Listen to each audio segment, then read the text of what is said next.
Let me explain how I think we can make the absolute fastest progress and be as effective as we possibly can with our workouts. So here's how I see it. As a natural lifter, if you were to live a sedentary lifestyle and you would not be doing a lot of exercise, if you never gained any muscle, you're not gonna gain any new muscle. Your body and its natural state, when there's no steroids involved and you're not working out, your body looks like spaghetti. You just don't keep a lot of muscle mass on yourself if you don't go out of your way to build that muscle. Now, if you were to train a muscle pretty intensely every 3 to 4 days, meanwhile being in a calorie surplus, I think the state of your body would slowly, over months and weeks, get to a point where you are much more muscular than your baseline. But if at this point you decided to stop training, it is not like you would keep all these results. You would very quickly start getting smaller and smaller and smaller, to eventually, after a couple of months or maybe a few years, you would get down to the base level of the sedentary lifestyle. So what I mean by this is that you are constantly at a losing battle when it comes to building muscle. Imagine this as if you were investing into a company that was losing its value. Not sure why you would do that, but that's how I think muscle building works. You are constantly fighting your body wanting to lose value when it's not worked out. And that's the same with a company. If there's no work being put in year by year, the company will eventually lose its value. So imagine it, you put in $100 each month, and by the company not doing well, it reduces its value, and the amount of money only gets bigger is because you each month put in $100, which doesn't lose its value so fast that it deletes all the progress. So eventually you have a pile of money, which if you decided to stop investing into, it would slowly lose value till the company would just go bankrupt. And then even though you put in a lot of money, it's gone now. So your body naturally doesn't want to be muscular. Now the mistake I made with the Mike Mentzer style of training is that I caused enough damage for my muscles to grow, but then it took me so much time till I trained a specific muscle group again, that by the time I trained it again, I've lost out on so much progress, and I've trained really hard here. But, and this is where the facts come in, no matter how hard you train your muscles, except maybe like a freakish case where it is your first time at the gym and you absolutely obliterate yourself and your legs and you can't walk for 1.5 weeks, that's a very specific scenario. For your average day-to-day training sessions, if you go really hard, that doesn't mean you have to rest for 2 weeks. And that's what I thought. I thought resting for as long as you possibly can will lead to more muscle growth. And that is the case in literally just one scenario. And the scenario is that if you aren't recovered for your next session and you can't perform as well as you did in the last session, then you are compromising progress. But if you actually try this out and see if you're recovered and made visible progress and figuring it out by tracking it in the application, then you've just realized that you can recover way quicker than you think. And most usually it's gonna be like 2 to 3 days. And after that, it's not like they stay like that. They do if you're blasting gear. Here's how the chart would look like for someone who's not natural. They would build muscle, maintain, or even get stronger without working out in the beginning, build muscle, get stronger a bit, and when they are advanced, maybe plateau but not lose the muscle, and that's how it goes. But for us naturals, this is especially really important because we start to lose muscles as soon as they recover. And that's why I ditched the Mike Mentzer split, because if we look at the frequency of the muscles trained, it is actually ridiculous. It's 8 days till I get to my back training again. Whereas with push-pull legs, it was actually 3 to 4 days. So that is already way more effective. But this split actually wasn't even fun. It was so agitating and so stressful to know that if I don't perform well on this specific workout, let's say it's chest, if I don't perform well on this chest workout, I have to wait 8 days till I can go again. So I was super sore for the first 2 days, and after that I was ready to train my chest again, but I had to go through the entire split before I could train my chest again, and then I was actually losing so much time where I could have made progress with my chest again, but I had to wait so much time and it just slowed down the progress significantly. So what I tried to do instead is to train each muscle group at least 2 times per week, and then I very quickly started experimenting even more, and I actually increased this to 4 times a week. And I've done the experiments, I've checked if I can actually still make progress, and I found out that I could. This was so eye-opening to me, even though it felt a bit harder, to be honest, after 2 days training your chest again. It felt a bit harder, but for the past 3 months, I was still able to make progress almost every single time. And for the majority of the time, I was in a calorie deficit. So the rate of progress is so much quicker, and this is exactly how I think it looks. So you train your muscles every 2 days, and what my split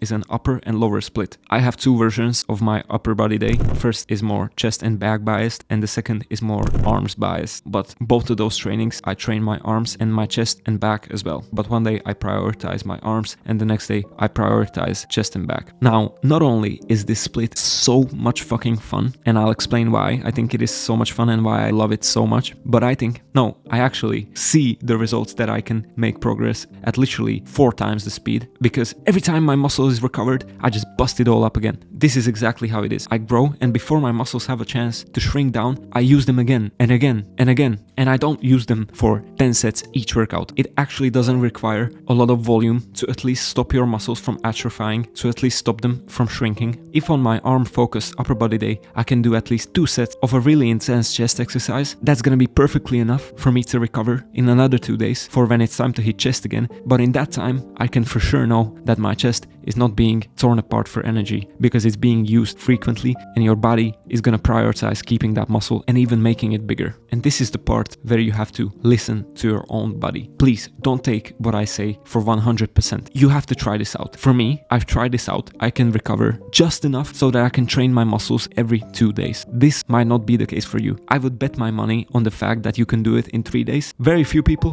I think, in 1 day, but you try this out for yourself, please. Why this is so advanced and why I feel like this is so good is because it literally requires you to use your brain. If you feel like your back is absolutely toasted, then just feel it. Okay, my lats are cooked, but my upper back is still fine. So to maintain my back size, I'm gonna train one exercise and it's gonna be upper back focused, and next time I'm gonna focus my lats more again. So this way you constantly adjust your training to exactly maximize the stimulus that is required for your body. You just tailor it to your own needs and to how you're recovered. Maybe you slept poorly, you adjust your training. Maybe you slept well, you feel fine, you adjust your training. One thing that is gonna work for someone else might not work for you, and the other way around. So please experiment for yourself, find out the rate at which you recover, and then just spam that shit, bro. Just literally, if you want to make as much progress as possible, literally the better athlete is the one who can exert effort, recover, and then in the shortest period of time exert the effort again. This is how you grow. Now this is a very minuscule difference when we zoom out, but over the years and months, if everything else is checked, your sleep, your nutrition, your training intensity, and you can feel that you're recovering, I'm not even gonna give you a specific amount of sets per exercise, because if you can do 12,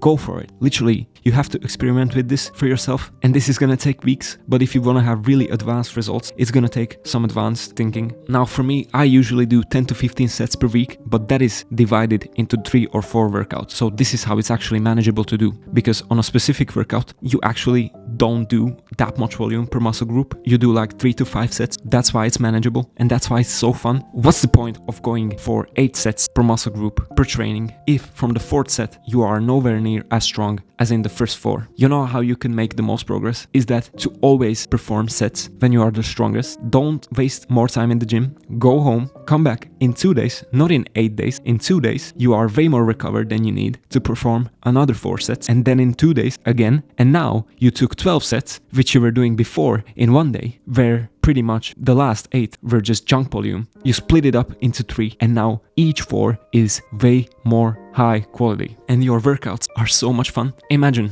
going to the gym knowing that the leg day you have today, if it doesn't feel right, you can just do it in 2 days, the day after tomorrow. My leg day performance has increased so much since this, because there's just some days that don't feel very good. You come in, the weight is feeling a bit shit. Okay, worst case, you do leg extensions, leg curls, and a leg press, and you can go home. And then in 2 days, when you have a better day, now you can actually train really hard. And even if you don't have the best workout, it's okay, because in 2 days, you can train your legs again. It takes off the pressure, and when there's no pressure, you just perform better, 100%. I actually trained way harder when I had the safety net of the other workout that is gonna be in 2 days, where I know if I didn't exactly crucify my biceps, that in 2 days I will have a chance to focus way more on the biceps again. That made it so much fun, and that's the reason why I love this upper body split, is because every 2 days you can train your upper body, and training chest and back and these opposing muscle groups like biceps and triceps is so amazing. It literally is the most time efficient thing ever, because when one part is working, the other part is resting, because you can't use both of those muscle groups at the same time, except for maybe your grip strength. But the workouts, the pumps, you can train your arms every second or every third day. So I know my split is kind of time consuming,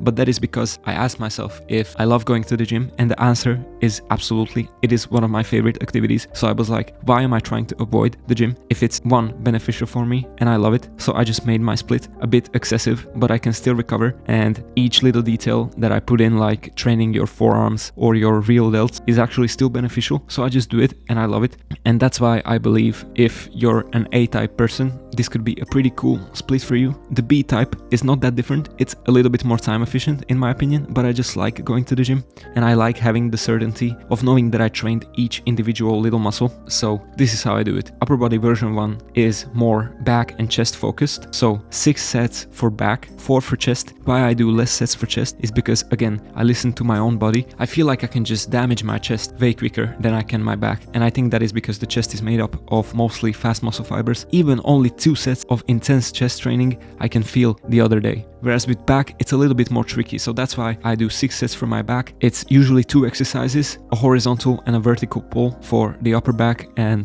the lats. With chest, sometimes when I don't have time, I just do incline Smith machine bench press because I feel like that is the superior chest movement. But if I have a bit more time and energy, I'll do 2 exercises. So 2 sets on the incline Smith machine bench press. I do that every workout because I feel like that's just the best exercise. It's my favorite exercise for the chest. And the other exercise I would do dips or chest flies. Then I always work out the side delts because that's one muscle group that is pretty difficult to target with any other exercise. That requires its own exercise, and the side delt is literally a key muscle if you want to achieve an aesthetic V-taper physique. So that's why it gets a lot of volume. And then at the end of the workout, I just do 3 quick sets for triceps and 3 quick sets for biceps. 3 sets does sound like a lot, but you pick one exercise which you can perform really intensely, and ideally if you can superset it with the triceps, and you just do bicep curls and then do tricep extensions back and forward, and you can actually go through this pretty quickly. So then the next day I would have legs, and my leg workouts lately have been so minimalistic. I just do leg curls and then I just really focus on giving it my all on squats, like actually doing very, very high quality squats, and then I'm done. Then I go in for upper body version 2, where the arms are the priority. So 6 sets for biceps, 6 sets for triceps, maybe 5 triceps. Again, similarly to chest, I can feel way better than my biceps, so I would keep it even or even reduce the tricep volume. The delts, same amount. I feel like that is a very important muscle, so it should get the same amount of love on both days and it doesn't really get affected by any other movements. 2 chest, again, very little chest movement required for me to actually feel it, and 4 back movements because I feel like the back is just so complex that, again, if I have the chance, I'll train it with 2 exercises, even though this is an arm focused upper body. And when I focus on my arms, I actually try to put a little bit of forearm work in there as well. And on the next leg day, I just switch it up, do leg extensions and a leg press for the quads, and then rinse and repeat. So if you want to be a bit more time efficient, you can pretty much do the same thing for the first half of the week, and then to have a bit more free days and rest days, you can just do 2 full body workouts where you just do 1 exercise per each muscle group. For chest you would do the incline press, for the upper back you would do a T-bar row, then you would do a really intense squat and the lateral raise again because that is very important. Then on another version you would do a leg press, dips for the lower pecs, pull-ups for the lats, and lateral raises again as a finisher. So this way, again, you're training your lower body 3 times and your upper body actually 4 times. So for 5 days spent in the gym, you actually do a lot of great work. And if you really wanted to be minimalistic with this, you can still train your muscles 3 times each week with only 3 training days. And how is simply by training full body 3 times a week, adjust it to your own needs. You could still make a fuck ton of progress if you were to train full body 3 times a week. I really do genuinely believe that. And that's what I would advise to anyone who is starting out at the gym. And for anyone who really doesn't have a lot of time and really doesn't want to prioritize fitness, just go in for 1 hour, do 1 lower body exercise, 1 chest exercise, 1 pulling exercise, and if you give a fuck, do an exercise for your side delts, and if not, this is pretty solid in my opinion. So what my conclusion would be to make as much muscle as you possibly can in this year is to train hard, at least close to failure, take at least 1 set of each exercise to absolute failure as much as you can when you're unable to move anymore, progressively overload each week,